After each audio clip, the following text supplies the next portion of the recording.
Mahal, Mm. grabe talaga yung pagtaas ng gas ngayon. Wala na akong kinikita. Kulang pa yung mga binibigay kong boundary ngayon kay Ma'am Arya. Hindi ko na alam eh. Sobrang sakit talaga ng pagtaas ng gas.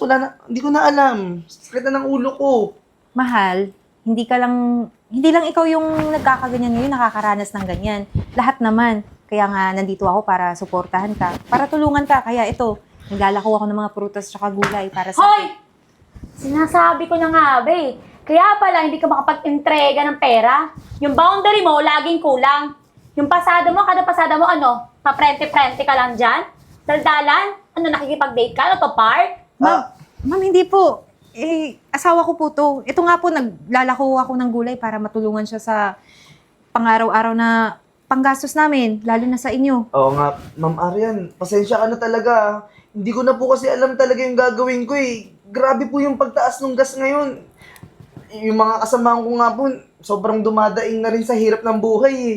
Hoy, wala akong pakialam kung mataas ang gas. Buhin mo yung trabaho mo, di ba? Mag-entrega ka sa akin ng boundary ng tama, hindi laging kulang.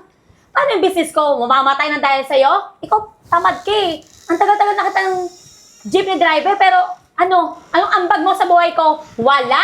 Ma'am. Kasi, ayan, nakikipaglandian ka dyan. Imbis na nagda-drive ka, mamamasada ka, di sana na kailang ikot ka na, may pera kayo bibigay. Ma'am Aryan, grabe naman po kayo magsalita at sa inyo na nga rin po nanggaling na matagal na akong jeepney driver sa inyo. Hindi ko naman po ginusto yung krisis na nangyayari ngayon eh. Yung pagtaas ng presyo ng gas, hindi ko naman po ginusto yan, ma'am. Alam mo, ang dami mong sasat.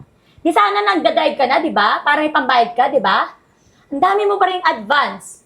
No? Kung ako sa'yo, kaya wag ka na mag-drive sa akin. Tanggalin na kaya kita. Ma'am, Wag po, wala mawalan na, po kayo. wala na nga po akong kinikita ngayon tapos tatanggalin niyo pa ako ng trabaho. Kawawa naman po kami ng misis ko. Wala akong pakialam sa inyo ng misis mo. Kahit mamatay kayo sa gutom, wala akong pakialam. Di sana kung nakapag-aral ka, di sana hindi ka dapat jeepney driver ngayon, di ba? Sana nagkatrabaho ka sa magandang company. The aircon, mabango, hindi ka kaya mo, mabango! Pasensya na po, ma'am, ha, kung ganito lang yung Ma'am, estado ng buhay namin. lahat po nung advance ko, ma'am, babayaran ko po, gagawan ko po ng paraan kung kailangan ko umutang. Huwag niyo lang po ako tanggalin, ma'am, please. Talaga, utang. Sino ka pa utang sa'yo? Kahit tumirik ang mata ko dito, hindi mo ako mababayaran eh. Ayoko, sobrang nagigigil ako sa'yo. Tanggal ka na, ha? At yung mga advances mo, bayaran mo ko, ha? Ayoko ng tabad na driver. Ma'am, parang awa nyo naman po. Alam nyo naman po, matumal talaga yung biyahe ngayon. Tapos yung ibang tao, mas pinipili pang maglakad kaysa mamasahe kasi tumaas na rin yung pamasahe. Isa ka pa, kuda ka ng kuda eh. Hindi mo makakausap. Teka nga, akin ang pera mo. Magkano yung kinita mo ngayon? Ma'am, sa 700 pa nga lang po itong kinita ko. Ma'am Aryan. Ayan. Bukas ha, huwag ka na mamasada. Sa ibang driver ko na bibigay yung jeep. Intindihan mo? Tapos lahat ng advances mo, ibigay mo sa akin ha. Umalis na kayo sa harapan ko, naiirita ako sa inyo. Ma'am Aryan. Alas na! Ano ba? 700? Grabe, ang hirap ng buhay natin ngayon, mahal. Pasensya ka na. Hayaan mo, makakabawi din ako sa'yo. Naiintindihan ko naman eh. Isa pa, wag kang mag-alala. Hanggat may mga pampuhunan pa tayo para sa paninila natin, sisikapin nating mabenta lahat. Yun nga eh. Alam mo, naisip ko lang umutang na lang kaya tayo muna ulit kay Aling Gina nung kakainin natin mamaya. O sige. Aling Gina? Aling Gina? Tao po! Aling Gina! Magandang araw po. Oh, ano na naman ang kinaganda ng araw? At ikaw na naman ang nakita ko. Aling Gina, gusto lang po namin sanang makiusap sa inyo kung pwede kaming umutang ulit sa tindahan niyo. Hindi! Ano namang agang-aga ng pangungutang na yan? Alam mo ba to? Ang dami-daming utang na itong asawa mo sa akin. Kagaya nung isang araw, ang sabi, kukuha lang ng noodles tsaka kape. Sa hapon babayaran ako. Nabayaran ba? Di ba hindi hanggang ngayon? Pasensya na po, Aling Gina. Hindi naman namin tatakasan yung mga utang namin sa inyo. Kahit na, yung tindahan ko ha, hindi kooperatiba para utangan nyo ng ganong katagal. Magkano lang tinutubo ko dyan? Sa mga noodles na yan? Aling Gina, pasensya na po talaga. Alam niyo naman po yung krisis na kinakaharap namin mga jeepney driver ngayon, yung pagtaas ng gas. Tapos si Ma'am Aryan, tinanggal pa po ako. Narinig ko nga. Buti nga sa'yo, tinanggal ka. O ngayon, tinanggal ka nga pala. O, paano ka ngayon nakabayad sa akin? Aber? Sige nga. Ito nga po, nagbebenta nga po kami ng mga ng balot, ng prutas ng asawa ko para... Kahit nagbebenta ka niyan, hindi ako naniniwalang babayaran mo ko. Ha? Sa kunat mo, magbabayad sa akin, idadaan mo yung bayad dito para bayaran ako. Hindi ako naniniwala sa'yo. Kaya ka kinakarma. Kaya ganyan na nangyayari sa buhay mo, hindi ka marunong magbayad. Aling Gina, pasensya na po. Huminahon naman po kayo. Wala po kasi kaming kakainin mamaya. Baka pwedeng kahit dilata lang. Babayaran ko rin po agad yung kukunin ko ngayon. Yan na naman! Yan na naman! Sa ulok na yung sinasabi mo, memorize ko na yan. Hindi na ako naniniwala sa'yo, ha? Kasi, Aling Gina, kung ito po yung kakainin namin, inangkat lang po namin din to Oh, problema ko ba yon? Anong relasyon natin? Kinakailangan bang karguhin ko kung anong kakainin nyo? Alam mo, maigi pa magsilayas na kayo. Agang-aga! Ha? Wala pa nga akong buhay naman ano, binibisik niya yung negosyo ko. Sige po, alis na lang po kami. Sige na, dalian nyo! Pasensya na po, Aling Gina. Hoy, magbabayad ka ha! Dadaan ka dito! Opo.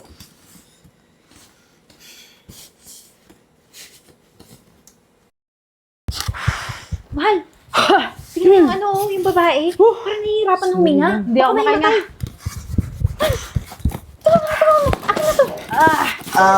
Excuse me po. Ayos lang po ba kayo? Ba't tubig ba? Ito po. Ito po, tubig. Malamig po yan.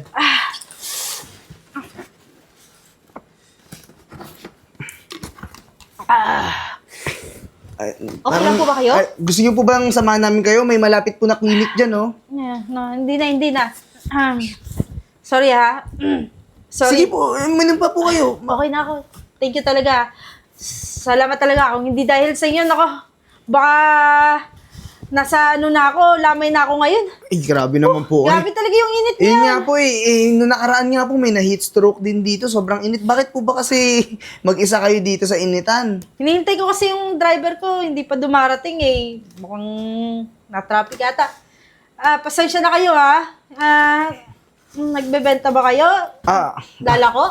Opo. Boy, sobrang init ng panahon ngayon Okay lang po yun, sanay naman po kami sa init. Wala po kaming choice kasi taas po ng gas ngayon. Tapos jeepney driver po talaga ako. Kaso tinanggal po ako sa pagiging jeepney driver kasi gawa nung nagtaas yung gas, hindi po ako nakakabayad ng maayos na boundary. Tapos medyo masama pa yung ugali ng operator namin kaya natanggal po ako. Ganun ba? Kawawa ka naman. Alam mo bang saludo ako sa mga jeepney driver na yan? Kasi kahit tumaas yung gasolina, talagang nagbibiyahe pa rin sila kahit na hindi sila binibigyan ng bagong taripa. Alam mo yun? Yun nga po Pero ngayon po, mahirap po talaga yung krisis na kinakaharap natin. Nawalan pa ako ng trabaho. Pero kung ayos naman na po kayo, maglalako na lang po muna kami ha. Teka lang muna, sandali lang.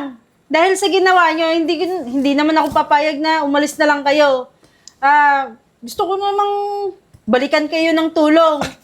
Nako. Hindi po namin kayo. Okay lang Hindi na po. akong tanggihan dahil kung hindi sa inyo, patay na sana ako ngayon. Nako. Ganito na lang. Kung gusto nyo, may mga food stall ako.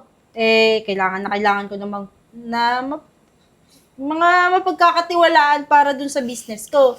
Naghahanap kasi ako na pwedeng mag-manage, lalo pat paalis ako ng ibang bansa. Kung gusto nyo, sumama na muna kayo sa akin. Talaga po ba? Oo, sumama kayo sa akin para makakain na rin kayo. Alam kong gutom na rin yata kayo. Nako. Para mapag-usapan natin yung gagawin natin. Uy, Wow! Congrats! Talagang proud na proud ako sa inyong dalawa. Alam nyo, hindi nyo sinayang yung opportunity na binigay ko sa inyo, ha?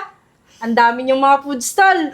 Talagang yung counting tinurnover ko sa inyo, talagang pinadami nyo pa. ayun nga po Ma'am Yvette, maraming salamat po kasi sa ilang taon na lumipas na nagtrabaho kami sa inyo, ang dami naming magagandang experience. Tapos ngayon, tinulungan mo pa kami tinulungan mo pa kami magkaroon ng sarili naming food stall sa iba't ibang lugar dito sa mall, sa bayan, di ba? Nako, wala nga naman yon.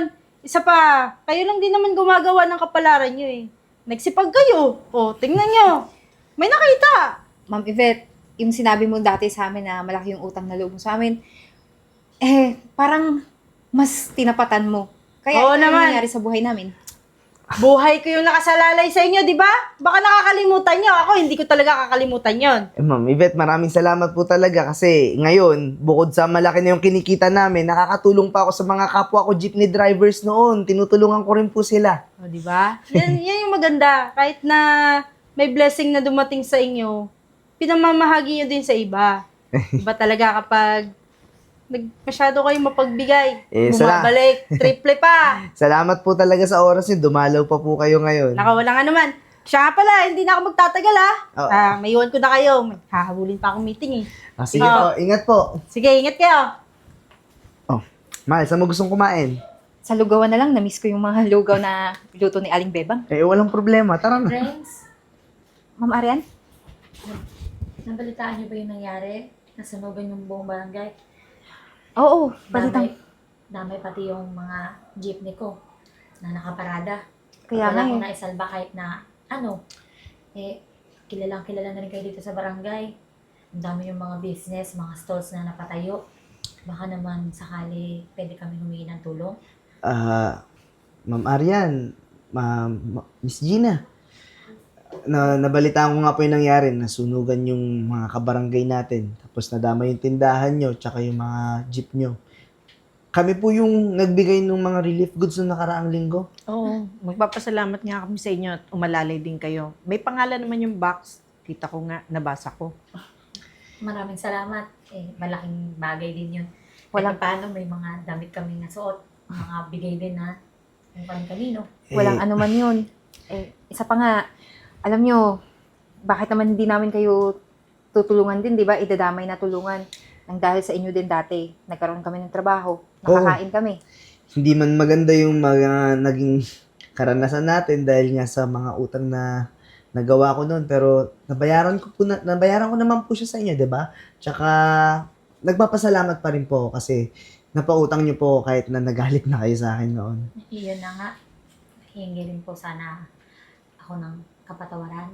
Sa ginawa ko, alam kong gipit ka na pero tinanggal pa rin kita sa trabaho dahil iniisip ko pera ng mga panahon na yun.